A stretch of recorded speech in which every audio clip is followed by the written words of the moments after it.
Here's why I own over $1,400 in playing cards. But first, let's get them.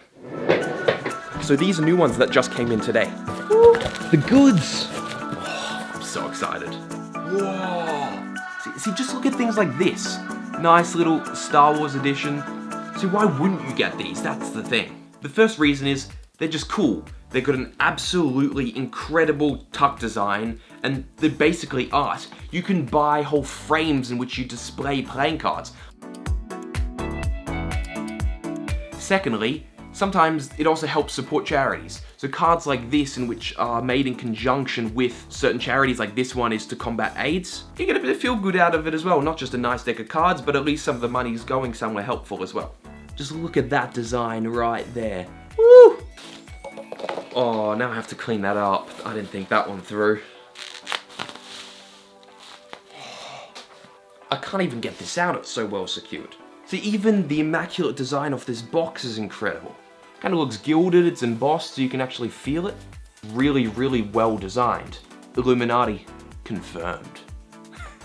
Fourthly, it may actually have connections to, or be trying to replicate things in which you find really cool or interesting. Like firstly, this deck of cards here was the same design deck of cards that they used in the Now You See Me movies, at least the first one. So it wasn't the exact deck, I wish, but it's still the same kind of deck, so it feels like a bit of memorabilia from the films. Ooh, it's beautiful.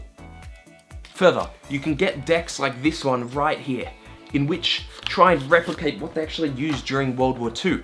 Because during World War II, they gave each soldier a deck of cards and sometimes what they would have. So you would have a normal card here as you would in a box.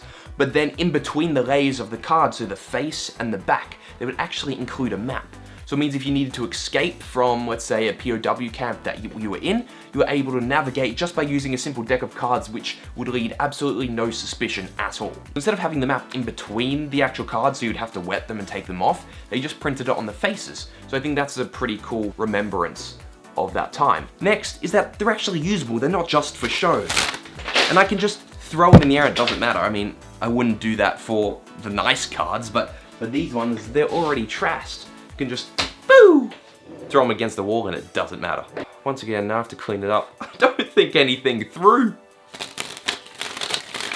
And for the people that can, with the different decks of cards, more than just a blue bicycle back, you can do some really cool things with them by just doing tricks and movements that just look beautiful depending on the back design of the actual card, right? And everyone can have a use for them, not just me, not just other card collectors or cardists. Everyone knows a deck of cards, everyone can play with them. It's just something you carry around and just unanimously everyone knows, so it's not some coin collecting where you're like, what is this? I don't understand it. And everyone can appreciate sort of look and design on these cards here. Also, not gonna lie, throwing these cards at people is also pretty fun. Boo! And because they're basically art, they're collectible. And that might sound strange to a bunch of you, but I was looking at purchasing a deck of cards a few years back, kind of as I was getting out of Magic a bit, so I was like, I don't know if I want to drop the money, and then it was about $15 for a deck of cards. Let's have a look at what it is now. Look at that. $120 for one deck of cards that I could have got for $15 back in the day. You know how much that annoys me? That's a V2 and they're trying to ask for $200. Bloody oath. See, these things really are collectible and some can go up towards $800 and I'm sure there's plenty more that go way higher than that. I mean, of course it lowers the value if you actually open the cards, which I'll probably do with some of these because for me, you may as well be able to use them and see what's inside. But if you want to use them as a collectible, they can do pretty well. So that's why I spent $1,400 on playing cards. All those reasons, they're just cool, I love them. They're kind of an art design, they're usable, everyone kind of knows about them, they're practical, they're collectible, and all of the things that come with the stories behind them, etc.